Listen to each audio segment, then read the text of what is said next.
Hi guys, welcome to day 6 of Rave. நாங்கள் final year students of JKK Muniraja college of agriculture science. நாங்கள் இன்றைக்கி farmers விசிட்டுக்காக வந்திருக்க village Sendrayampalayam. இவ பேர் அமிர்தா, என் பேர் ஷஃபா. நம்ம பார்க்க போகிற ஃபார்மருடைய பேர் ராமசாமி. உங்கள் பேருங்கய்யா? கேபி ராமசாமி. ஓகேங்க. இது எந்த ஊர்லேங்கய்யா நீங்கள் இருக்கீங்க? சென்றாயன்பாளையம் கிராமம் டிஜிபியில் இருக்கிறேன். சரிங்கய்யா, இதுதான் உங்கள் நிலம் இல்லையா? ஆமாம். என்னென்ன போட்டிருக்கீங்கய்யா உங்கள் நிலத்துல? நான் இப்போ வந்து கரும்பும் வாழையும் பயிர் பண்ணியிருக்கேன். சரிங்க. எத்தனை வருஷமாக விவசாயம் பண்ணுறீங்க? நான் ஒரு 45 வருஷமாக பண்ணிட்டு இருக்கிறேன். சரிங்க. பயிர் போட்டிருக்குது உங்கள் நிலமுங்களா இல்லை குத்தகை இல்லை இல்லை எங்கள் சொந்த நிலம். எவ்வளோ ஏக்கருங்கய்யா? 3 ஏக்கரா 60 சென்ட். 3 ஏக்கரா 60 சென்ட்டுங்களா? வேறு ஏதாச்சும் ஸ்கீம் ஏதாச்சும் யூஸ் பண்ணுறீங்களா? கவர்மெண்ட்டோட ஸ்கீம் ஏதாச்சும்? கவர்மெண்ட் ஸ்கீமில் இப்போ வந்து நான் சொட்டு நீர் மானியத்தில் வாங்கியிருக்கேன். சரிங்கய்யா. அப்புறம் 2வது வந்து மண்புழு சிறு குறு விவசாய சர்டிஃபிகேட்டில் மண்புழு அப்படிங்கிற ஒரு விவசாயிகளுடைய ஸ்கீமில் தோட்டக்கலைத்துறையில் நான் ஒரு அங்கத்தினராக இருக்கிறேன். அங்கத்தினர். சரிங்க, நன்றிங்க. ஐயா என்னெல்லாம் க்ராப் போட்டிருக்கீங்க? நான் வந்து வாழையும் கரும்பும் போட்டிருக்கேன். முதல்ல வாழை பற்றி பேசிக்கலாம். வாழை பற்றி பேசி அதில் வர நோய் பூச்சி தாக்குதல் அப்படி பேசி. வாழைக்கு வந்து இப்போ வந்து இளங்கன்னில் சில நோய்கள் தாக்காது. அதே வந்து ஒரு 4 மாதம் போனால் சருகு நோய் வரும். சருகு நோய் வாழை தாக்கக்கூடிய சருகு நோய்ங்கிற ஒரு நோய் வந்து பூச்சி தாக்குதலால் உண்டாகும். அதுதான் நோய். இதுக்கு என்ன நீங்கள் இது வந்து நாங்கள் வந்து இயற்கை விவசாயத்தில் வந்து சூடோமான்னு விரிடி 2ஐயுமே தெளிச்சோம்னா அதை கட்படுத்துது.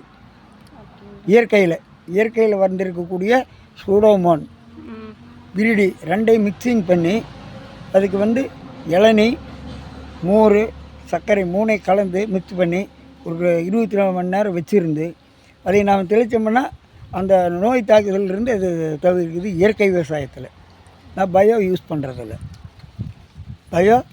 பூச்சிக்கொல்லி மருந்து எதையும் நான் யூஸ் பண்ணுறதில்ல. இது வரைக்கும் யூஸ் பண்ணதே இல்லை. இப்போ முன்ன பண்ணிகிட்டு இருந்தேன். இப்போ இந்த 3 வருஷமாக இது பண்ணுறதில்ல. 3 வருஷமாக நான் பயோவில் தான் போயிட்டுருக்கிறேன். புரியுதா? ஐயா இப்போ நீங்கள் என்ன ரகம் போட்டிருக்கீங்க ஐயா? நான் வந்து G9 சிசு வளர்ப்பு கண் போட்டிருக்கிறேன்.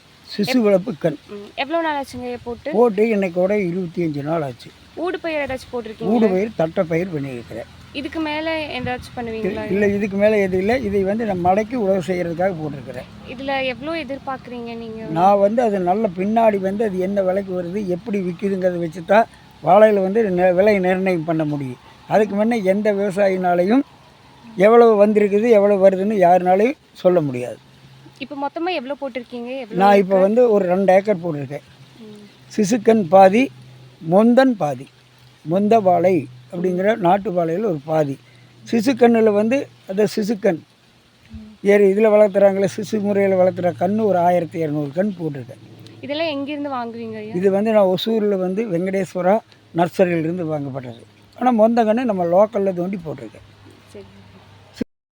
ஐயா இப்போ சிசு முறையில் கன்று போட்டதாக சொன்னீங்களா ஐயா? அது இப்போ நீங்கள் எப்படி பராமரிக்கிறீங்க? நான் வந்து சிசு முறையில் கன்று போட்டு அந்த கண்ணுக்கு வந்து இயற்கை வேளாண்மை முறைப்படி அதுக்கு வேண்டிய சூடாமான் விரிடி போன்ற பொருள்களை இயற்கை பொருள்களை வாங்கி அதில் வந்து நாட்டு சர்க்கரை இது மோர் இளநீர் இதையெல்லாம் கலந்து வச்சு ஒரு 48 மணி நேரம் அதை கலந்து ஒன்றா வச்சுருந்து அதை நல்லா உயிர் உரங்களாக மாற்றி அதை வந்து ட்ரிப்பு மூலிமா அந்த கண்ணுக்கு உரமாக கொடுப்பேன். அப்படி கொடுக்க போது எந்த வித ஒரு நோய் தாக்குதலும் இயற்கை முறையில் கொடுக்கறதுனால எந்த ஒரு பூச்சி தாக்குதலும் அதுக்கு பல நுண்ணுயிர்கள் பூமியிலேயும் உற்பத்தியாகு அப்படின்னுங்கிற முறையில் நான் இயற்கை விவசாயத்தை இது மாதிரி எளிய முறையில் நான் செஞ்சிட்ருக்கிறேன். எப்படி எளிய முறையில் நான் செஞ்சிட்ருக்கிறேன். இதுக்கு தேவையான இடுபொருள்கள் சூடாமான்ற 2 கிலோ, விரிடி 2 கிலோ, நாட்டு சர்க்கரை ஒரு 6 கிலோ, மோர் ஒரு 2 லிட்டர், இளநீர் ஒரு 2 இளநீர் 2 இதையெல்லாம் கலந்து ஒரு 48 மணி நேரம் இருட்டான அறையில் வச்சுருந்து நல்லா மூடி காற்று போகாமல் மூடி வச்சுருந்து ஒரு 48 மணி நேரம் கலைஞ்சு அதை நாம் ட்ரிப்பு மூலயமா இந்த சிசு கண்ணுக்கு நாம் இருந்தால் காட்டில் வந்து நல்லா நுண்ணுயிர்கள் அதிகமாக பெருகி காட்டில் இருக்கக்கூடியதையெல்லாம் அதை இழுத்து கொடுத்து எந்த ஒரு நோய் தாக்குதலும் இல்லாத இதை கொண்டு வரலாம். ஐயா இப்போ விவசாயம் நீங்கள் தனியாக பண்ணுறீங்களா இல்லை வேறு யாரையும்? இல்லை யாரும் இல்லை, நானே தான் பண்ணுறேன். இந்த இயற்கை முறையில் பண்ணுறது எல்லாமே நீங்கள் தான்? ஆமாம், இயற்கை. நான் இன்றைக்கின்னு இல்லை, இந்த 3 வருஷம் நான் இயற்கை முறையில் தான் பண்ணிகிட்ருக்கிறேன். எனக்கு வந்து யாரும் கிடையாது, யாருடைய தூண்டுதல்கள் இல்லை. நானாகவே இயற்கை உரத்தில் தான் நான் விவசாயம் தான் பண்ணிகிட்ருக்கிறேன். ஐயா இது இப்போ எந்த வகையான மண்ணுங்க? இது வந்து ஒரு கருப்பு மண் மாதிரி இருக்குது. ஆனால் வந்து ரொம்ப வளமான மண், ஆனால் ரொம்ப வலுவழுப்பு தன்மை இல்லை. ரொம்பவுமே விவசாயத்துக்கு உகந்த மண். கரும்பு போட்டிருக்கீங்க இல்லைங்க, எவ்வளோ நிலத்துல போட்டிருக்கீங்க ஐயா? நான் வந்து இப்போ 1 ஏக்கர் 80 சென்டில் போட்டிருக்கேன். சரிங்கய்யா. எவ்வளோ நாள் ஆச்சுங்க ஐயா போட்டு? இப்போ சக்தி சுகர்ஸுக்கு தான் போட்டிருக்கேன். சரிங்கய்யா. சக்தி சுகர்ஸு தான் போட்டிருக்கேன். போட்டு இப்போ 8வது மாதம். இது 2ஆம் போகம். சரிங்கய்யா. இது முதல் போகம் இல்லை, 2ஆம் போகம். சரிங்கய்யா. ஏதாச்சும் நோய் தாக்குதல் ஏதாச்சும் எந்த இருக்காங்க? நோய் கரும்புக்கு நம்மளுக்கு தாக்கவில்லை, பூச்சி தாக்குதல்ங்க? எதுவும் இல்லை. நீங்கள் இதுவும் வந்துட்டு கருப்பு பயோ முறையில் தான் போயிட்டுருக்கிறேன். பயோ முறையில் தான் போயிருங்க. இதுக்கு வேற வந்து என்ன? இயற்கை முறையில் போகல. சரிங்க. வேற என்ன இதுக்கு பயன்படுத்துறீங்க ஐயா? இதுக்கு வேறு எதுவும் இல்லை. சுகர்ஸனுடைய பரிந்துரைப்படி 15 நாளுக்கு ஒருக்கா ஏக்கருக்கு 15 கிலோ யூரியா அப்பப்போ விட்டுட்டுருக்குறேன். சரிங்கய்யா. இதோ ட்ரிப்பில் தான் போட்டிருக்கீங்க? ஆமாம், இதே ட்ரிப்பில் தான் போட்டிருக்கேன். சரிங்கய்யா. கன்று இங்கிருந்து எடுத்துகிட்டு வந்து? கன்று இல்லை, விதக்கரணை வந்து சக்தி சுகர்ஸ் மூலியமாக வாங்கினேன். விதக்கரணை சக்தி சுகர்ஸ் மூலியமா? ஆமாம். நீங்கள் அங்கிருந்தே எடுத்துகிட்டு வந்துட்டு இங்கே? இல்லை இல்லை, அவங்களே கொண்டு வந்து கொடுத்துருவாங்க. நம்ம கணக்கு நம்மக்கிட்ட பிடிச்சிக்குவாங்க. அதுக்கு உண்டான பணத்தை அவங்க பிடிச்சிக்குவாங்க. சரிங்கய்யா. எவ்வளோ எதிர்பார்க்குறீங்க ஐயா இதில்? இதை நாம் வந்து மகசூல் வந்து ஏக்கராவுக்கு ஒரு 70 டன் 80 டன் எடுத்தால் தான் நம்மளுக்கு ஒரு மாதிரியே கட்டுப்படியாக, இன்றைக்கி கொடுக்கக்கூடிய விலை கரும்புக்கு கட்டுப்படியாகாத விலை. சரிங்க.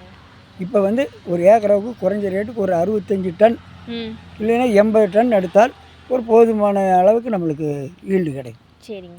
அந்த அளவுக்கு எடுக்கணும். 60 டன்னு 70 டன்னுக்கு மேலே எடுத்தால் தான் நம்மளுக்கு கட்டுப்படியாகும். சரிங்க. இல்லைன்னா நம்மளுக்கு, ஏன்னா இதுக்கு வெட்டுக்கூலி இதெல்லாம் நம்மளுக்கு இருக்குது.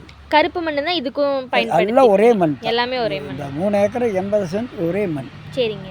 வேற ஏதாச்சும் போட்டிருக்கீங்களா கூட? வேறு எதுவுமே இப்போ கரும்புக்கெல்லாம் எது, இதான் 2ஆம் போகம்னு சொல்கிறேன்ல. சரிங்க. முதல் போகம் வெட்டி இது 2ஆம் போகத்தில் 8 மாதம் ஆச்சு. கரும்பு வெட்டி இப்போ இது 8வது மாதம். சரிங்க.